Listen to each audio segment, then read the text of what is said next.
حالانکہ وہ مجھ سے پوچھتی تو میرا حسن اب مجھے کچھ اچھا نہیں لگتا تھا۔ پہلے میں جس تقریب میں جاتی تھی میرے حسن کے چرچے ہوتے تھے، اور اب جہاں جاتی لوگ اس بات کا تانا دیتے کہ اس لڑکی کی شادی نہیں ہوتی۔ جانے اس میں کیا کھوٹ ہے جو لڑکے والے دیکھ کر ہی انکار کر دیتے ہیں، اور اس طرح کی باتیں مجھے ذہنی مریض بنا رہی تھی۔ اب میں کسی بھی فنکشن میں نہیں جاتی تھی، کسی سے نہیں ملتی تھی۔ اب مجھے لوگوں سے خوف آنے لگا تھا، کوئی مجھے دیکھنے آتا تو اس کے سامنے نہ جاتی۔ دھیرے دھیرے بیمار پڑنے لگی۔ میری عمر اب 27 سال ہو چکی تھی اور اب میں چاہتی تھی کہ میری شادی ہو جائے۔ ایسے ہی ایک دن لڑکے والوں نے یہ کہہ کر انکار کر دیا کہ یہ لڑکی منحوس ہے، ہم اسے اپنے گھر کی بہو نہیں بنا سکتے۔ میری امی نے یہ سب سن لیا اور اسی رات انہیں دل کا دورہ پڑا اور وہ جان کی بازی ہار گئی۔ میری تو جیسے دنیا ہی لٹ گئی، میں پاگل ہو چکی تھی۔ بھلا اماں مجھے ایسے کیسے چھوڑ کر جا سکتی تھی؟ ابھی تو انہوں نے مجھے دلہن بنتے دیکھنا تھا۔ اس رات میرا سارا غرور خاک میں مل گیا۔ میں اللہ کے سامنے گڑ گڑا کر روئی، خوب روئی اور اللہ سے معافی مانگی۔ اماں تو چلی گئی پر میری ویران زندگی کو مزید ویران کر گئی۔ بھابھی اب ہر وقت مجھ سے لڑنے لگ گئی۔ وہ بات بنا بات بھائی کو میری شکایتیں لگاتی، سارا دن مجھے کوستی رہتی۔ بھائی بھی روز روز کی چک چک سے تنگ آ گیا۔ اب وہ اپنا غصہ مجھ پر اتارنے لگا۔ جس بھائی نے کبھی غصے سے بات نہیں کی تھی اب وہ مجھ پر ہاتھ اٹھاتا تھا۔ ابا جب یہ سب دیکھتا تو رونے لگ جاتا اور کہتا کہ میری نازک والی بیٹی کیسے رول رہی ہے۔ اس دن انہوں نے روتے روتے ہاتھ اٹھا کر اللہ سے دعا مانگی۔ میں بھی رو رہی تھی۔ بھائی نے مجھے تھپڑ مارا تھا اور پھر اسی رات ابا بھی زندگی کی بازی ہار گئے اور اس بھری دنیا میں مجھے اکیلا چھوڑ گیا۔ مجھے چپ سی لگ گئی۔ ابا کی وفات پر چچا آئے تھے۔ چچا اور ابا کی سالوں پہلے جانے کس بات پر لڑائی ہوئی تھی، دونوں نے کبھی بات نہ کی۔ چچا دوسرے شہر جا بسے اور دوبارہ کبھی ہم سے رابطہ نہیں ہوا۔ اب وہ ابا کے مرنے پر آئے۔ جب انہیں میری کہانی پتہ چلی تو انہوں نے کہا کہ تم پر بندش کی گئی ہے تاکہ تمہاری شادی نہ ہو سکے۔ میں اس کا حل ڈھونڈتا ہوں، تم پریشان مت ہونا۔ پہلی بار مجھے تھوڑا حوصلہ ملا۔ چچا میرے ابا جیسا تھا، مجھے ان سے ابا کی خوشبو آتی تھی۔ اگلے دن چچا نے کہا کہ میں نے تمہاری بندش کا توڑ ڈھونڈ لیا ہے، تم میرے ساتھ میرے گھر چلو، بہت جلد تمہاری شادی ہو جائے گی۔ میں نے اس بات میں سر ہلایا۔ بھائی اور بھابھی تو پہلے ہی مجھ سے تنگ تھے، انہوں نے تو میرے جانے پر شکر ادا کیا۔ میں اب ضروری سامان لے کر چچا کے ساتھ آ گئی، لیکن پورے راستے میں روتی رہی۔ جس گھر سے میری ڈولی اٹھنی تھی آج وہاں سے مجھے نکال دیا گیا تھا۔ چچا کا گھر بہت بڑا تھا، میں تو دیکھ کر حیران رہ گئی۔ ابا کی نسبت چچا بہت امیر تھا۔ چچا کے 4 بیٹے تھے، کوئی بیٹی نہ تھی۔ ایک بیٹے کی شادی ہو چکی تھی اور باقی 3 کنوارے تھے۔ البتہ گھر میں نوکر چاکر خوب تھے۔ مجھے الگ کمرے میں بھیج دیا گیا۔ مجھے یہاں بہت سکون مل رہا تھا۔ شاید میں اپنے گھر کے ماحول سے اکتا گئی تھی۔ اب ماحول بدلا تو سب کچھ اچھا لگنے لگا۔ شام میں چچا نے مجھ سے کہا کہ تمہاری بندش کا توڑ یہ ہے کہ میں جس سے چاہوں گا تمہیں اس سے نکاح کرنا ہوگا، بنا دیکھے بنا جانے کہ لڑکا کون ہے۔ فیصلہ مشکل تھا لیکن میں نے سر جھکا دیا۔ چچا پر مجھے پورا بھروسہ تھا۔ اب میں بہت خوش تھی، میں اپنی زندگی میں آگے بڑھنا چاہتی تھی۔ چچا کے گھر میں شادی کی تیاریاں شروع ہو چکی تھی۔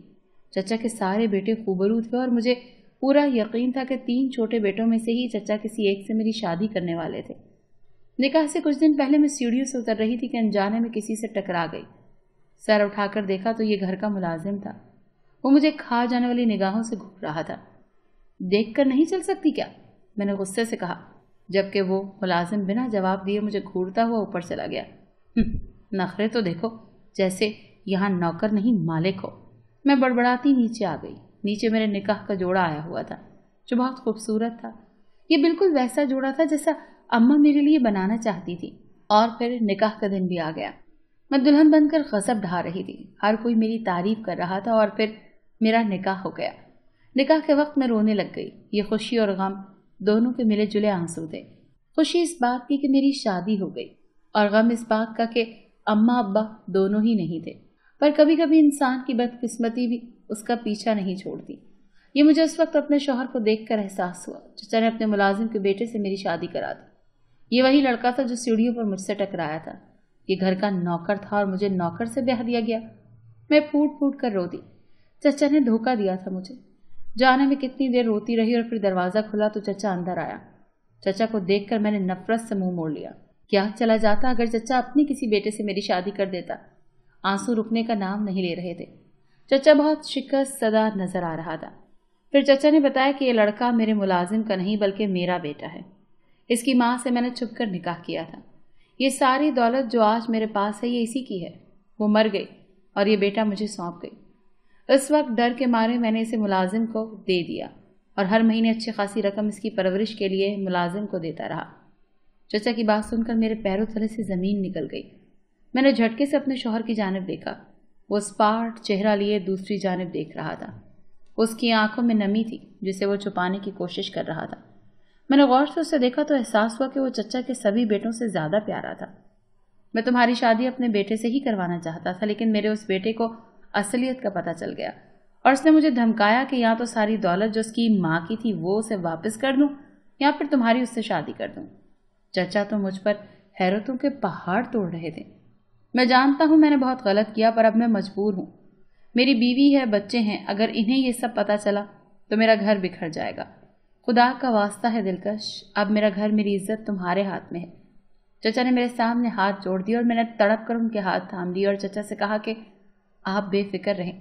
چچا واپس چلے گئے۔ انہوں نے اپنی آدھی دولت میرے شوہر کے نام کر دی۔ مجھے اپنے شوہر پر ترس آیا۔ اصلی باپ کے ہوتے ہوئے بھی اس نے کیسی زندگی گزاری تھی۔ سب کچھ ہوتے ہوئے بھی وہ کس قدر اکیلا تھا۔ چچا نے کتنا برا کیا تھا اس کے ساتھ۔ مجھے سچ میں رونا آ گیا، لیکن مجھے ڈر اس بات کا تھا کہ چچا سے بدلہ لینے کے لیے کہیں وہ میری زندگی جہنم نہ بنا دے۔ میرا دل اب تیزی سے دھڑک رہا تھا۔ کچھ دیر کے بعد وہ میرے سامنے آ کر بیٹھ گیا اور میرا ہاتھ تھام لیا۔ میرا دل دھک سے رہ گیا۔ تم یہ مت سمجھنا دلکش کہ ابو سے بدلہ لینے کے لیے میں نے تم سے شادی کی ہے، بلکہ سچ تو یہ ہے کہ تم سے محبت کرنے لگا ہوں۔ کسی اور کا ہوتے نہیں دیکھ سکتا تھا، اسی لیے تمہیں چھین لیا میں نے۔ وہ کہہ رہا تھا اور میری دھڑکن بڑھ رہی تھی۔ اور یہ مت سمجھنا کہ تمہارے حسن سے متاثر ہوا ہوں۔ میں نے تمہیں کمرے میں اکیلے روتے سسکتے دیکھا تھا اور مجھے اس وقت تم بالکل اپنے جیسی لگی۔ تم بھی میری طرح بہت اکیلی ہو، بس اسی لیے تمہیں میں نے اپنا لیا۔ اس کی بات سنتے ہی میں رو پڑی، بلکہ ہم دونوں ہی رو دیے۔ اللہ کا شکر تھا جس نے ہم دونوں کو ایک کر دیا۔ میں جانتی تھی اب آنے والی زندگی بہت اچھی ہونے والی تھی۔ میں نے آنکھیں موندے اپنے شوہر کے کاندھے پر سر رکھ لیا تھا۔